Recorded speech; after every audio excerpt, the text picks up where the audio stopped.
এইখানটা সুন্দর একটা ব্যবস্থা আছে, ভালো কাজের হোটেল, এটা সম্ভবত হ্যাঁ ভালো কাজের হোটেল। এই সাইডে একটা চলে আসছে উল্টা, কিন্তু আমরা যদি বাইকাররা যদি আসতো তাহলে পুলিশ এইখানটায় ঠিকই তাদেরকে কর দিত। কেন যেন জানি না, বাইকারদের প্রতি মানুষের অনেক বেশি ক্ষোভ, পুলিশের অনেক বেশি ক্ষোভ। বাইকাররা কোনো রকম অপরাধ করতেই পারবে না, এরকম মানে বাইকাররা মনে হয় যে ফেরেস্তাদের কোনো রকম অপরাধ করা যাবে না। আমি এটাকে অপরাধ বলবো না, কারণ দেখি অনেক সময় মানুষের অনেক ইমার্জেন্সি থাকে, এই কারণে শর্টকাট করার জন্য হালকা একটু উল্টো পথে আসে, কিন্তু যখনই দেখবেন যে সেই মানুষটা অল্প একটু উল্টা পথে আসতেছে তখনই দেখবেন যে পুলিশ সামনে তাকে কর দিয়ে দিছে। অথচ এদিকে দিনে দুপুরে একবারে ফেয়ার ভাবে অটোরিকশাগুলো চলতেছে, এই অটোরিকশাগুলোর প্রতি কোন রকম তাদের যে তারা ধরবে এই ব্যবস্থাগুলো করে না, কারণ অটোরিকশা ধরে তো তারা রাখতে পারবে না। আসসালামু আলাইকুম রহমতুল্লাহি ওয়া বারাকাতুহু।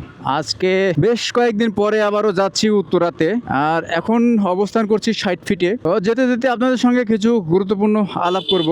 আচ্ছা, এইখানটা দেখতে হবে, কারণ এই সকল মোড়ে যদি আপনি ঠিকঠাক ভাবে ডানে বামে সামনে ইনসাইডেই না তাকিয়ে আসেন, দেন আপনার একটা বড় ধরনের দুর্ঘটনার সম্ভাবনা কিন্তু থেকে যাবে। আর যেহেতু এটা ঢাকার ঝিলপার রোড বলা হয় এটাকে, ঝিলপার রোডে কিন্তু ডান পাশ দিয়ে যাওয়া বের হওয়া যায় মেন রোডে। আমি বাম পাশ দিয়ে একেবারে চলে যাব ওই সাইড দিয়ে, কারণ ডান পাশ দিয়ে গেলে আমার অনেকটা সময় লস হবে। এটা হচ্ছে ঝিলপার মসজিদ, পিরেটবাগ। তো আজকে জীবনের সব থেকে বাস্তব এবং গুরুত্বপূর্ণ কিছু কথা আপনাদের সঙ্গে শেয়ার করব। আচ্ছা, তার আগে এইটা আমি ক্রস করে নেই, এটা খুব ডিস্টার্ব করতেছে আমাকে, এটা চরম মাপের একটা ডিস্টার্ব। ওকে, বের হয়েছি। জীবনের সব থেকে বাস্তবতা হলো, যখন আপনি বিপদে পড়বেন তখন দেখবেন যে আপনার পাশে আপনার সব থেকে আপনজন যারা তারাই থাকবে না। অথচ যদি আপনি কখনো কোনোভাবে সফল কাম হন, দেন দেখবেন যে সেই সকল অকৃতজ্ঞ লোকেরা আপনার সঙ্গে সঙ্গ দিচ্ছে। এটাই হচ্ছে সব থেকে জীবনের বড় মানে কষ্ট।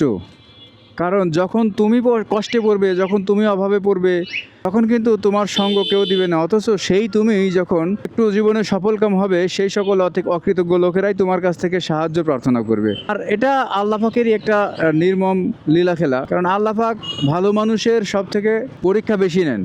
শুধুমাত্র আল্লাহ পাক না, দেখবেন যে দুনিয়ার বুকেও আপনি যখন সৎ এবং সততা নিয়ে চলাফেরা করবেন, তখন আপনার শত্রু একটু বেশি হবে। মানুষের কষ্ট সবসময় সারা জীবনই থেকে থাকে, অসৎ মানুষের কষ্ট এইভাবে আসলে থাকে না। উত্তরাতে যাচ্ছি, 60 ফিট রোডে আছি। এই 60 ফিট রোডটা মানে এই সাইডটাতে একটু আপনি যানজট কম পাবেন, কিন্তু পেছনে যখন 60 ফিটের যে আমতলা বাজার আছে, দেন সেই আমতলা বাজারের ওই পাশ থেকে একবারে কলাপাতার সামনে পর্যন্ত, মানে আগারগাঁয়ের মূল রাস্তা পর্যন্ত মোটামুটি ভালো একটা যানজট লেগে থাকে প্রত্যেক দিনই। তবে এটা হয় সবসময় বেশি অফিস টাইম যখন ছুটি হয়, তখন এই সাইড দিয়ে একটু কাছাকাছি হওয়াতে মানুষজন এই সাইড দিয়ে যায়। তাছাড়া 10 নম্বর দিয়ে ঘুরে আসতে হলে অনেকটা সময় ব্যয় করতে হয়। একটু তাড়াতাড়ি যাওয়ার আগেই কিন্তু মানুষজন এই কাজগুলা করে। আরও যে ওনাদের দেখেন কি একটা অবস্থা, ওনারা যে কোনোভাবেই মানে ওনাদের যাওয়াই লাগবে, ডানে বামে কোনো রকম সিগন্যাল ছাড়াই হুটহাট করে যেখানে সেখানে থামাবে। হ্যাঁ, আমি অটো রিক্সার কথাই বলছি, এই যে অটো। আর এখানে কিন্তু অনেক দোকানপাট আছে, মেকারের দোকানপাট, মানে বাইক যারা মেরামত করবেন। 60 ফিট বারেক মোল্লার মোড়ের এইখানটায় প্রচুর পরিমাণে দোকান আছে, আপনারা ইচ্ছা করলে সেখান থেকে এসে মেরামত করতে পারেন। এখানের সুবিধা কি, যে দেখা যাচ্ছে আপনার লেদের কোনো কাজ লাগলো, লেদ এবং মিস্ত্রি অ্যাভেলেবেল এখানে পাওয়া যায়। দুঃখের বিষয় হচ্ছে যে আমি আজকে ঘড়িটা পড়তে ভুলে গেছি, আর এই কারণে হাতটা কেমন খালি খালি লাগতেছে। যে এইখানটাতেও একটা ভালো রকমের যানজটের সৃষ্টি হয়। বাইকের মোবিল চেঞ্জ করার সময় হয়ে গেছে, কিন্তু আমি মোবিলটা চেঞ্জ করতে পারছি না। আর সেই সঙ্গে শরীরটাও কয়েকদিন যাবৎ আমার সঙ্গে বেইমানি করা শুরু করছে, শরীরটাও ভালো লাগতেছে না। এটা আরও সব থেকে বেশি মানে কষ্টের বিষয় আমার জন্য, যে আমার শরীর আমার সাথেই আমার খাচ্ছে, আমার পড়তেছে, কিন্তু আমার সাথেই আবারও বেইমানি করতেছে। এই দেখেন, আর কোনো কিছুই নাই, ওদের নাই কোনো লুকিং গ্লাস, নাই কোনো রিয়ার ভিউ মিরর, কিচ্ছু নাই। অথচ ওরা ঠাস করে টান দিয়ে আপনাকে আমাকে সমস্যার ভিতরে ফেলে দিবে। এদের কাজগুলাই হচ্ছে এইরকম। এইখানে একটা স্পিড ব্রেকার নতুন করে যুক্ত হয়েছে, কারণ মণিপুরি স্কুল তো সামনে, এই যে মণিপুরি স্কুল আজকে ছুটি আছে। পাইপ নিয়ে যাচ্ছে, রোডে তো আমি চিনি, মোটো কেয়ার হোক। আমাদের বিষয় হচ্ছে যে আমরা নিজে কিন্তু মানে সবসময় সব কিছু বেশি বুঝতে চাই, এই কারণেই আমরা আমাদের বাঙালির বেশি সমস্যা হয়ে থাকে। এই সাইড দিয়েও যাওয়া যায়, এই সাইড দিয়েও যাওয়া যায়, তবে এই সাইড দিয়ে গেলে একেবারে যে ইউটার্নটা একেবারে কাছে পাবো। আর ওই সাইড দিয়ে গেলে আমি এখন এখান থেকে যেভাবে ইউটার্ন নিব সেইভাবে নিতে হবে, বাট ঘুরে আসতে হবে। এই কারণে। আর এই রাস্তাটা কিন্তু আগে আসলে ছিল না। এই রাস্তাটা বের করাতে অনেক সুবিধা হয়েছে। এর আগে অনেক যানজট এইখানটায় লেগে থাকতো। রাস্তাটা বের করার পরে যানজটটা কমে গেছে। মেন রোডে সরাসরি আসা যায়। আর পিছন থেকে ওই সাইড দিয়ে আসা লাগতো যদি আমি ওই দিক দিয়ে আসতাম, তাতে করে আমার সময়ের অপচয়টা বেশি হতো। আর এখন এইখানটাও একটু চাপ চুপ দেখতেছি গাড়ি। ও সুন্দর একটা ব্যবস্থা করছে, যারা ডানে যাবে বাঁশ দিয়ে কিন্তু ঘিরে দিয়েছে সেই 10 নম্বরের সিগন্যালের মতো। আর এখান থেকে একবার যদি মিস করা যায়, দেখেন কত পরিমাণ রিক্সা ডানে বামে সামনে পিছনে, মানে প্রচুর পরিমাণে খালি রিক্সা আর রিক্সা। আর প্রত্যেকটা অটো রিক্সা, যাদের কোনো রকম কন্ট্রোল নেই। এই সাইডে একটা চলে আসছে উল্টা। কিন্তু আমরা যদি বাইকাররা যদি আসতো তাহলে পুলিশ এইখানটায় ঠিকই তাদেরকে কর দিত। কেন যেন জানি না, বাইকারদের প্রতি মানুষের অনেক বেশি ক্ষোভ, পুলিশের অনেক বেশি ক্ষোভ। বাইকাররা কোনো রকম অপরাধ করতেই পারবে না, এরকম। মানে বাইকাররা মনে হয় যে ফেরেস্তাদের কোনো রকম অপরাধ করা যাবে না। আমি এটাকে অপরাধ বলবো না, কারণ দেখি অনেক সময় মানুষের অনেক ইমার্জেন্সি থাকে, এই কারণে শর্টকাট করার জন্য হালকা একটু উল্টো পথে আসে। কিন্তু যখনই দেখবেন যে সেই মানুষটা অল্প একটু উল্টো পথে আসতেছে, তখনই দেখবেন যে পুলিশ সামনে তাকে কর দিয়ে দিছে। অথচ এদিকে দিনে দুপুরে একবারে ফেয়ার ভাবে অটোরিকশাগুলো চলতেছে। এই অটোরিকশাগুলোর প্রতি কোনো রকম তাদের যে তারা ধরবে এই ব্যবস্থাগুলো করে না, কারণ অটোরিকশা ধরে তো তারা রাখতে পারবে না। অটোরিকশা তো হ্যাডামওয়ালা লোকের, আর বাইক তো সব পার্সোনাল। এই কারণেই মনে হয় এই একটা অবস্থা হয়। রাস্তায় পার্ক করে দাঁড়িয়ে আছে, এখানকার দাঁড়াচ্ছে, কোনো রকম সমস্যা নাই। অথচ বাইক যাবে, বাইক দাঁড় করে রাখবে, তখন দেখবে যে পুলিশে এদিকে আসে, তাদেরকে ইচ্ছা মতো বানাচ্ছে। এইখানটা সুন্দর একটা ব্যবস্থা আছে, ভালো কাজের হোটেল এটা সম্ভবত, হ্যাঁ ভালো কাজের হোটেল। এবং এখানটা প্রতিদিনই মানুষকে দুপুরে একবেলা করে খাওয়ানো হয়, জানি না আরো 2 বেলা খাওয়ায় কিনা। আর এটা হচ্ছে stadium, Sher-e-Bangla cricket stadium, Mirpur 10। তবে এই পাশে এটা 10 না, এটা 6 পড়ছে, আর ওই পাশে ওটাও 6। মিরপুর 10 নম্বরে এই স্টেডিয়াম, সবাই 10 নম্বরই চেনে, কারণ 10 নম্বর গোল চত্বরটা আরো একটু সামনে। আর আমি এইদিকে দিয়েই উত্তরাতে যখন যাই তখন কিন্তু এই দিক দিয়ে যাই, বিশেষ করে উত্তরার এই পাশে, যেমন 15 নম্বর সেক্টর, 13 নম্বর সেক্টর, মানে সেক্টরের ভিতরে যেগুলো আছে, সেক্টরের ভিতরে গেলে আমি এদিক দিয়ে যাই।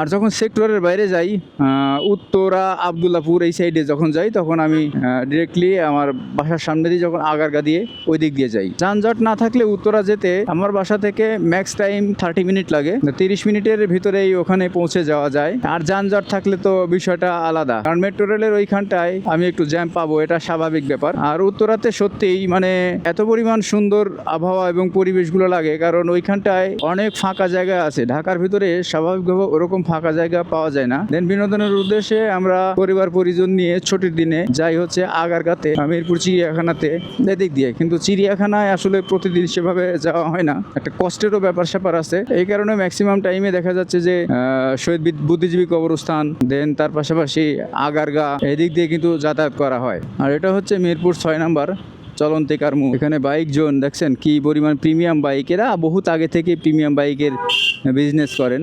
এবং এই পাশে আরহাম বাইক গ্যালারি আছে, আরহাম বাইক গ্যালারি বিজনেস করে। দেন এই পাশাপাশি আছে হচ্ছে কে মানে কাশেম ভাই, এইচএন মোটরস, কাশেম ভাইয়ের দোকান। কাশেম ভাইয়ের দোকানে কিন্তু হিউজ পরিমাণে প্রিমিয়াম বাইকের কালেকশনও আছে, সাথে ছোট বাইকের কালেকশনও আছে। আর এটা হচ্ছে সবথেকে জাউরা বাইক মার্ট বিডি, এটা পুরাতন বাইক, সব পুরাতন বাইক একবারে এমন ফ্রেশ করে যে মনে হবে যে 19-এর বাইক 26-এ বেরোচ্ছে এরকম। আর ওর ব্যবহারও ভালো না, খাঁষ্টি মার্কা একটা ব্যবহার। তো যা হচ্ছে রব্বানি হোটেল, রব্বানি অনেক নাম করা একটা হোটেল। রব্বানির কয়েকটা ব্রাঞ্চ হয়েছে। রব্বানির এইখানটায় 6 নম্বরের এই একটা ব্রাঞ্চ আছে, তার পাশাপাশি 11 নম্বর একটা ব্রাঞ্চ আছে, অরিজিনাল 10-এ একটা ব্রাঞ্চ আছে, এরকম অনেকগুলো ব্রাঞ্চ আছে কিন্তু রব্বানি হোটেলের। আর এখন কয়টা বাজে সেটাও তো বুঝতে পারতেছি না, কারণ ঘড়িটা রেখে আসছি। চিন্তা করছেন কেমনে আসে, তাও আবার সেরা স্যান্ডেল পায়ে দিয়ে এভাবে লাফাইতে আসতেছে। এটা হচ্ছে মিরপুর 11 দিয়ে সামনে পল্লবী মেট্রো রেল স্টেশন। এখানটায় জ্যাম পেলাম না, তার মানে সামনে ওরকম ভাবে জ্যাম পাবো না। একটু অন্ধকার লাগতেছে, তাই না? একটু আলো দিয়ে নিলাম যাতে ক্যামেরাতে একবারে পরিষ্কার দেখা যায়। এই আলোর কারণেই কিন্তু আসলে পরিষ্কারটা দেখা যাবে। বাম সাইডেও কোনো রকম গাড়ি ঘোড়ার চাপ আমি দেখতে পাচ্ছি না। সামনে ইউটার্ন আছে, সেই ইউটার্ন দিয়ে আপনারা যেতে পারবেন কালশির দিকে বা এয়ারপোর্টের দিকে আপনারা যেতে পারবেন। তবে এই দিক দিয়ে কিন্তু এয়ারপোর্টের দিকে গেলে একটু সমস্যা ফেস করতে, মানে সোজাতে গেলে আপনি একটু সমস্যা ফেস করতে হবে আপনাকে। আদারওয়াইজ এই সাইড দিয়ে কিন্তু আপনারা যেতে পারেন। এই সাইড দিয়ে গেলে কোনো রকম সমস্যা ফেস করবেন না, এবং সরাসরি যে এয়ারপোর্ট আছে আছে সেই এয়ারপোর্ট পর্যন্ত আপনারা যেতে পারবেন। এখানে যানজট, এই যে দেখা যাচ্ছে একজন ভদ্রলোক মানে বাজাজ ডিসকভার বাইক নিয়ে কোনো রকম হেলমেট ছাড়া একেবারে মেইন রোডে যাচ্ছে। তো ওনাদেরকেও হয়তো বা পুলিশরা আসলে চোখে দেখে না, পুলিশ শুধু চোখে দেখে আমাদের মতো গরিব সৎ ফেয়ার লোকজন যারা আছি তাদেরকে। আর অটোগুলার কথা তো বলবোই না, অটো মাঝে মাঝে ডাম্পিং দেখি, ওটা কেন যেন মানুষকে আইওয়াশ করে, আইওয়াশি ডাম্পিং এটা করে থাকে, কিন্তু অরিজিনালি মানে তারা দেখবেন যে 1 ঘন্টার ভিতরে ছুটে চলে আসছে। আসলে এটা যদি একেবারে অবৈধ জিনিসই হইতো তাহলে কিভাবে ছুটে আসে আমার মাথাতে কাজ করে না। অবশ্যই প্রশাসনের লোকজন জড়িত আছে, এমনকি দেখা যায় যে প্রশাসনের কিছু কর্মকর্তা আছে তারা এগুলার ব্যবসা করে, যে আমি এইখানটায় আছি, কোনো রকম সমস্যা নাই, তোমরা আমার গাড়ি চালাও, ভালো একটা ইনকামের ব্যবস্থা হবে এইখানটা থেকে। এটা হচ্ছে মিরপুর 11:30। ওই সামনে একটু গাড়ি ঘোড়ার চাপ দেখতে পাচ্ছি। এটা হচ্ছে পল্লবী রেলওয়ে স্টেশন, মানে মেট্রো রেল স্টেশন, এটা কিন্তু মানে ওই রেলওয়ে স্টেশন না, মেট্রো রেল স্টেশন। আচ্ছা, চাপটা মানে ওই রকম ধরনের চাপ নাই যেরকম চাপটা আমি প্রতিনিয়ত পেয়ে থাকি। বিশেষ করে উত্তরার এই শোরুমে আমি যখন যাই তখন দেখা যায় যে বিকেল 3টা, 3:30, 4টা এরকম হয়ে যায়। ওটা আজকেই বলেছিলাম যে ভাই 3টার দিকে আসলে শুরু করব, ওই 3টার দিকেই আমি শুরু করতে পারবো মনে হচ্ছে। এখন অলরেডি 16 মিনিট সময় চলে গেছে, আমি চলে আসছি 16 মিনিটে এইখানটায়। মানে বাসার থেকে কিন্তু একেবারে শুরু করেছিলাম, ওই চারিদিক দিয়ে একটু যানজট সব কিছু দিয়েই 16 মিনিট 17 মিনিটে না কত মিনিট 17 মিনিটে কিন্তু আমি চলে আসছি একদম মেট্রো রেলের যে পল্লবী ছেড়ে চলে আসছি।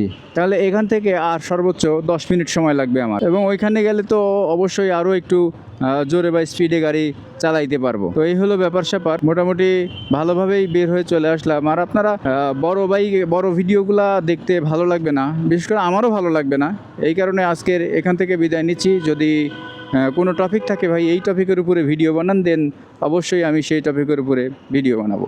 আজকের মতো আল্লাহ হাফেজ, বাই বাই।